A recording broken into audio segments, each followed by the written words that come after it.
आजको यस भिडियोमा म तपाईहरुलाई क्लिकेबल थम्बनेल कसरी बनाउने भनेर जानकारी दिन्छु। त्यसको लागि हजुरले यो भिडियोलाई अन्तिमसम्म हेर्नुपर्ने हुन्छ। आजको यो भिडियो हेर्नुभयो भने तपाईले थम्बनेल बनाउन अरु कुनै पनि भिडियोलाई हेर्नुपर्ने बाध्यता हुँदैन। म तपाईलाई एकदम प्रोफेसनल थम्बनेल कसरी बनाउने भनेर देखाउँदै छु। त्यसको लागि हजुरले एउटा एप्लिकेसन डाउनलोड गर्नुपर्ने हुन्छ। प्ले स्टोरमा जानुस्। प्ले स्टोरमा गइसकेपछि हजुरले के गर्नु भन्दा सिम्पली हजुरले प्ले स्टोरमा गएर pixellab भनेर एउटा एप्लिकेसन डाउनलोड गर्न सक्नुहुन्छ। मैले अलरेडी डाउनलोड गरेर राखेको छु। हजुरले यो एप्लिकेसन डाउनलोड गर्न सक्नुहुन्छ। अनि pixellabलाई हजुरले सिम्पली के गर्नुपर्ने हुन्छ त ओपन गर्नुपर्ने हुन्छ। त्यसपछि हजुरले यस्तो इन्टरफेस देख्नुहुन्छ। यसलाई हजुरले सिम्पली क्यान्सल गरिदिनुस्। क्यान्सल गरेपछि हामी अब 3 डटमा आउनुपर्ने हुन्छ माथि। हजुरले 3 डटमा क्लिक गर्नुस्। 3 डटमा क्लिक गरिसकेपछि हजुरले सिम्पली यहाँ देख्दै हुनुहुन्छ इमेज साइजमा हजुरले सिलेक्ट गर्नुपर्ने हुन्छ। इमेज साइज सिलेक्ट गर्नुस्। त्यसपछि हजुरले सिम्पली यो कस्टम भन्ने अप्सन छ। कस्टमलाई हजुरले एरोमा क्लिक गर्नुस्। त्यसपछि हजुरले सिम्पली युट्युब थम्बनेल भन्ने अप्सनलाई यहाँ क्लिक गर्न सक्नुहुन्छ। त्यसपछि ओके गरिदिनुस्। यस्तै गरिसकेपछि हजुरको यो युट्युबको थम्बनेलको साइज यहाँबाट बन्ने गर्छ। त्यसपछि सिम्पली हजुर यो कपी भएको अप्सनमा आउनुस्। त्यसपछि यसमा आउनुस् र हजुरले ग्यालरीबाट एउटा ब्याकग्राउन्डलाई सिलेक्ट गर्नुपर्ने हुन्छ। अथवा हजुरले कलरहरू चेन्ज गर्न चाहनुभयो भने पनि कलरबाट पनि यहाँबाट तपाईलाई चाहिएको कलर यहाँबाट सिलेक्ट गर्न सक्नुहुन्छ। यसरी कलरबाट पनि चेन्ज गर्न सक्नुहुन्छ। अहिले म तपाईलाई ग्यालरीबाट एउटा फोटो लिएर बनाएर देखाउँदै छु। त्यसको लागि सिम्पली हजुर फ्रम ग्यालरीमा आउनुस्। ग्यालरीको फोटो लिउँ हामीले। यहाँ आइसकेपछि ग्यालरीमा जानुस् र त्यसपछि हजुरले कहाँ एउटा फोटो छ है फेरि 3 डटमा आउनुस्। त्यसपछि हजुर फोटोमा आउनुस्। त्यसपछि यहाँबाट हजुरले तपाईसँग कुन फोटो हजुरले चुज गर्नु भएको छ पहिला त्यो फोटोलाई हजुरले यहाँबाट चुज गर्नुपर्ने हुन्छ। मैले सिम्पली अब यहाँबाट चुज गर्दैछु फोटो चुज गरिसकेपछि हजुरको यो अटोमेटिक यस्तो हुनेछ। अथवा तपाईको त्यो भएको छैन भने पनि 16:9 मा हजुरले यसलाई क्लिक गरिदिनुस्। 16:9 मा क्लिक गरेपछि हजुर सिम्पली यो राइट आइकनमा क्लिक गरिदिनुस्। यति भइसकेपछि हजुरको ब्याकग्राउन्डमा यो फोटो आउँछ। त्यसपछि अब हजुरले के गर्नुपर्ने हुन्छ यहाँ भन्दा हजुरले अब यहाँ टेक्स्ट साइज छ नि टेक्स्ट साइजलाई हजुरले यसलाई के गरिदिनुस् त यसलाई एडिट गरिदिन सक्नुहुन्छ अथवा फाल्न पनि सक्नुहुन्छ। अहिले म डिलिट गर्दैछु। त्यसपछि म अर्को एउटा फोटो लिँदैछु। त्यसको लागि म फेरि प्लस एउटा आइकनमा जान्छु। प्लस आइकनमा जाउँ। अर्को फोटो एउटा लिनुपर्ने छ मलाई। त्यसपछि हजुरले के गर्नु त फ्रम ग्यालरी सिम्पली क्लिक गरिदिनुस्। त्यसपछि हजुरको एउटा फोटो जुन चाहिँ हजुरले चुज गर्न चाहनुभएको छ त्यो फोटोलाई यहाँबाट चुज गर्नुपर्ने हुन्छ। मैले यो फोटोलाई चुज गरेँ। त्यसपछि हजुरले यसलाई सिम्पली क्रप गर्न पनि सक्नुहुन्छ। यसरी हजुरले यसलाई क्रप गरेर यहीँबाट मिलाउन सक्नुहुन्छ। यस्तै क्रप गरी राखिसकेपछि हजुरले सिम्पली फेरि राइट आइकनमा आउनुहोस्। राइट आइकनमा आइसकेपछि हजुरको यो जुन हजुरले क्रप गरेको फोटो थियो यो यसरी यहाँ आउने गर्छ। हजुरले यस साइजलाई तलमाथि बनाउन पनि सक्नुहुन्छ। मैले यतिकै साइजमा राख्दिएँ अहिले। अब मैले यहाँ टेक्स्ट हाल्दैछु। टेक्स्टको लागि हजुरले यो प्लस भन्ने आइकन देख्दै हुनुहुन्छ। टेक्स्ट भएको अप्सनमा हजुरले यहाँ क्लिक गर्न सक्नुहुन्छ। त्यसपछि हजुरले यहाँ एउटा टेक्स्ट आउँछ। त्यसपछि हजुरले यसलाई एडिट गर्न सक्नुहुन्छ। यहाँ मैले बनाउँदैछु मैले अहिले यहाँ के लेख्दैछु त मेक बनाउँदैछु है त मेक। यसलाई ठुलो अक्षरमा बनाऊ। यहाँ मैले के यो मेक बनाऊँ हामीले यसलाई। मैले मेक भन्ने एउटा टेक्स्ट लेखेँ। अनि त्यसपछि यसलाई सिम्पली यहाँ ल्याएर हजुरले के गर्न सक्नुहुन्छ यसलाई बढाउन सक्नुहुन्छ। यसरी बढाउन सक्नुहुन्छ। त्यसपछि हजुरले यसलाई कलरहरू चेन्ज गर्न चाहनुभयो भने कलरहरू मजाले चेन्ज गर्न पनि सक्नुहुन्छ। त्यसपछि हजुरले सिम्पली स्क्रोल गर्दै आउनुहोस्। त्यसपछि कलर भन्ने अप्सनमा आउनुहुन्छ।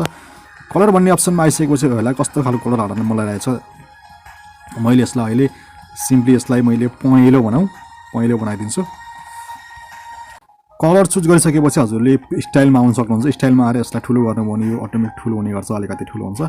त्यसपछि हजुरले यसलाई एडजस्ट गर्न सक्नुहुन्छ। त्यसपछि हजुरले यसलाई प्लस गरिदिनुहोस्। त्यसपछि सिम्पली यता स्क्रोल गर्दै आउनुहोस् र स्ट्र्याकमा आउन सक्नुहुन्छ। स्ट्र्याकमा आइसकेपछि यसलाई ब्याकग्राउन्डमा हजुरले कस्तो खालको कलर हाल्न सक्नुहुन्छ यहाँबाट चुज गर्न सक्नुहुन्छ। कस्तो खालको हाल्दा फेरि हजुरको सुइटेबल हुन्छ त्यो नै राख्नुहोस्। यति गरिसकेपछि अहिले यसमा कुन हालौँ सेतो सुहाउँछ होला सेतो राखौँ।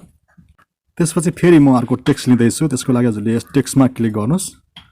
टेक्स्टमा क्लिक गरिसकेपछि हजुरले एडिटमा आएर क्लिक गर्न सक्नुहुन्छ। फेरि हजुरले एडिटमा क्लिक गर्नुहोस्। एडिटमा गइसकेपछि यस्तो खालको आउँछ।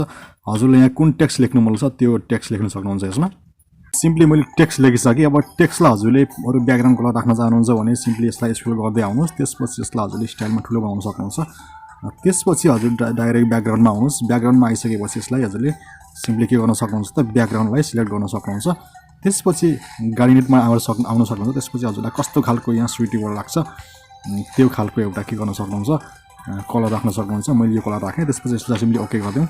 त्यसपछि हामी यसमा स्क्रोल गरेर आएर स्ट्रोकमा आउनु पर्यो फेरि स्ट्रोकमा आइसक्यो यसलाई इनेबल गर्नुहोस् इनेबल गरिसकेपछि हजुरले यसलाई कस्तो खालको एउटा सुहाउँछ कलर यसमा ब्याकग्राउन्डमा यो खालको कलर नै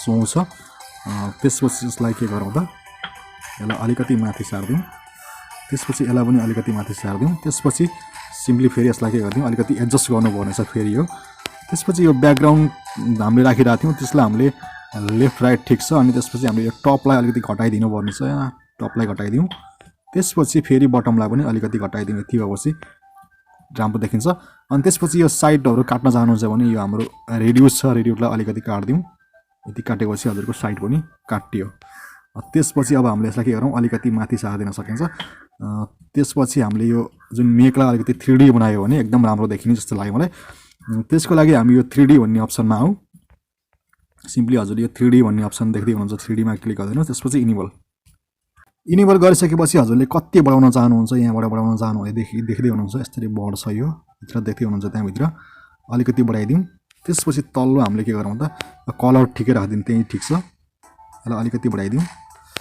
यसलाई पनि अलि यति नै ठिक छ हामीले यसलाई अलिकति रोटेट गरिदिउँ यो साइडमा रोटेट गरिदिउँ अनि यो पनि अलिकति रोटेट गऱ्यो भने प्रोफेसनल देखिन्छ त्यसपछि सिम्पली हजुरले के गर्नु त यसलाई अलिकति बढाइदिनुहोस् यसलाई अलिकति बढाइदिनु भयो भने तपाईको थम्बनेल अब झनै राम्रो देखिन्छ त्यसपछि हामीले क्लिकबेट राखी अब हामीले लास्टमा के राख्दैछौँ त क्लिकबेट मैले एउटा थम्बनेल भनेर फेरि यहाँ तल राख्दैछु त्यसको लागि हजुरले सिम्पली के गर्नु फेरि म टेक्स्टमा आउँदैछु टेक्स्टमा आउनुहोस् टेक्स्टमा आइसकेपछि म एउटा टेक्स्ट लेख्दैछु यहाँ हजुरलाई पनि आवश्यक पर्यो भने यसरी लेख्न सक्नुहुन्छ त्यसपछि एडिटमा आउनुहोस् सिम्पली एडिटमा क्लिक गर्नुहोस् अनि हजुरले यहाँ लेख्न सक्नुहुन्छ यो टेक्स्टलाई अलिकति हामीले के गरौँ त कलर चेन्ज गरिदिउँ म यसमा कलरमा आउँदैछु कलरमा आइसक्यो यसमा हजुरले सिम्पली यसलाई स्क्रोल गरेर हजुरले कलर सेलेक्ट गर्न सक्नुहुन्छ मैले अहिले येल्लो कलर यसमा सेलेक्ट गरिदिएँ त्यसपछि सिम्पली यसलाई प्लस राइट गरिदिनुहोस् राइट गरिसकेपछि हजुरले के गर्न सक्नुहुन्छ हजुरले फन्ट साइजमा आएर हजुरले के गर्न सक्नुहुन्छ फन्टहरू चुज गर्न सक्नुहुन्छ मैले यो खालको एउटा फन्ट लिएँ त्यसपछि हामी सिम्पली के गरौँ त भन्दा हजुरले यो ब्याकग्राउन्ड छ जुन स्ट्याकमा आउन सक्नुहुन्छ स्ट्याकमा आइसकेपछि यसलाई अन गरिदिन सक्नुहुन्छ यसमा हाम्रो पहिलोमा ब्ल्याक नै राम्रो हुन्छ तर फेरि हाम्रो ब्याकग्राउन्ड कलर पनि ब्ल्याकै भयो खासै राम्रो भएन के गर्न सक्नुहुन्छ यो राख्दिन पनि सक्नुहुन्छ अलिक घटाएर यस्तो पनि राम्रै देखियो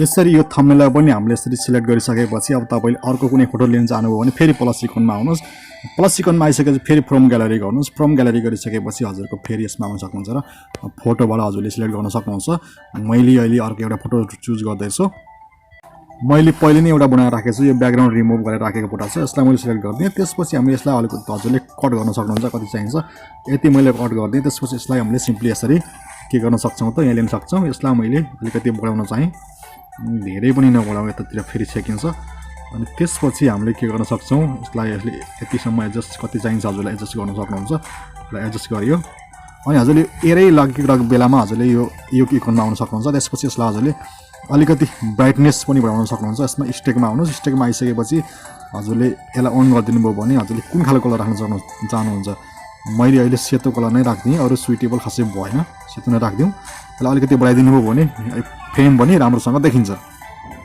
अब यो भिडियोमा मैले एरो लिएर राख्न चाहेँ म एरोको लागि जाँदैछु त्यसपछि हजुरले प्लस आइकनमै क्लिक गर्नुहोस् फ्रम ग्यालरी त्यसपछि हजुरले पहिला एरो डाउनलोड गरेको हुनुपर्ने छ त्यसपछि फोटोमा आउनुहोस् म सिम्पली अहिले एउटा एरो छ मसँग यो एरो लिँदैछु यो एरोलाई मैले सिलेक्ट गरिदिएँ यसलाई हजुरले सिम्पली कट गर्न सक्नुहुन्छ कट गरिसकेपछि यहाँ आउनेछ त्यसपछि यसलाई हजुरले सिम्पली एडजस्ट गर्न सक्नुहुन्छ यहाँबाट लेभलहरू घटाउन पनि सक्नुहुन्छ त्यसपछि यसलाई हजुरले यसरी घुमाउन पनि सक्नुहुन्छ त्यसपछि यसलाई मैले यहाँ राख्दिएँ यस्तो गर्दा के हुन्छ त अलि एट्र्याक्टिभ खालको हुन्छ यस्तो बनाइदिएँ मैले यसलाई त्यसपछि रातो कलर यसमा खासै सुइटेबल छैन तसर्थ म यसलाई पहेँलो कलर बनाइदिन्छु पहेँलो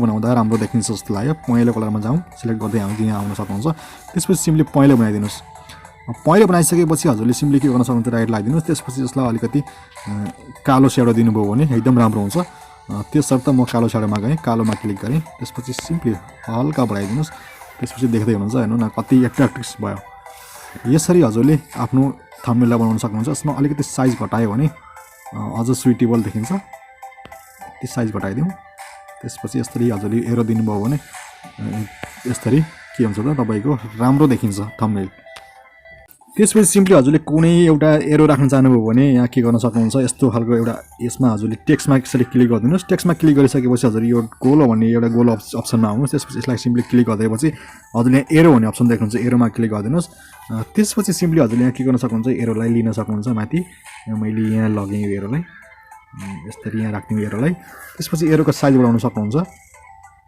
यति साइज बनायो भने धेरै ठुलो पनि राम्रो हुँदैन यति नै बढाइदिउँ यसरी बढाएर हजुरले एरोलाई फेरि आफ्नो कलरेबल बनाउन सक्नुहुन्छ यसलाई राइट गरिदिनुहोस् त्यसपछि सिम्पली हजुर फेरि यहाँ स्क्रोल गर्दै आउनुहोस् कलरमा आउनुहोस् कलरमा आइसकेपछि हजुरलाई कस्तो खालको एउटा एरो ठिक लाग्छ त्यस्तो खालको एउटा कलर पनि यहाँबाट चुज गर्न सक्नुहुन्छ सिम्पली अहिले हामीले पहेँलो राखौँ हजुरले यहाँबाट सबै कुरा एडजस्ट गरिसकेपछि हजुरले के गर्न सक्नुहुन्छ भन्दा यत्तिकै बनाएँ मैले आज यत्तिकै बनाउन लागेँ यो थम्बनेललाई ल अलिकति यता सार्दिउँ त्यसपछि यहाँ के गर्न सक्नुहुन्छ यो हजुरले यसमा एरो हाल्न चाहनुभयो भने पनि फेरि यसमा हजुरले सिधै स्ट्रोकमा आउन सक्नुहुन्छ स्ट्रोकमा आएर हजुरले एरो हाल्न सक्नुहुन्छ मैले अहिले सेतो एरो हालौँ यसमा अलिकति राम्रो देखिन्छ यसलाई हामीले सेतो एरो गरिदिउँ अलिकति राम्रो देखियो त्यसपछि यसलाई पनि हजुरले केही एरो राख्न चाहनुहुन्छ भने यसलाई पनि स्ट्याक गर्न सक्नुहुन्छ त्यसपछि हजुरले के राख्नु रातो एरो राखिदिनु भयो भने अझ के हुन्छ त सुइटेबल हुने जस्तो लाग्यो देख्दै हुनुहुन्छ रातो हालेको अझ एट्र्याक्टिभ देखियो यति एट्र्याक्टिभ भइसकेपछि हजुरले के गर्नुपर्छ यसलाई हजुरले सेभ गर्नको लागि के गर्नुपर्छ सिम्पली हजुर यो